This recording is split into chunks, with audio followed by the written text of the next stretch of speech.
This is a little bit of a windstorm we're having.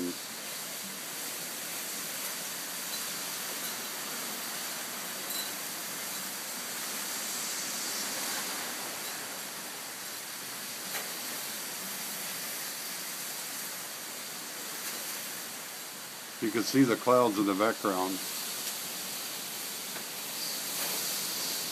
This is the most impressive sight.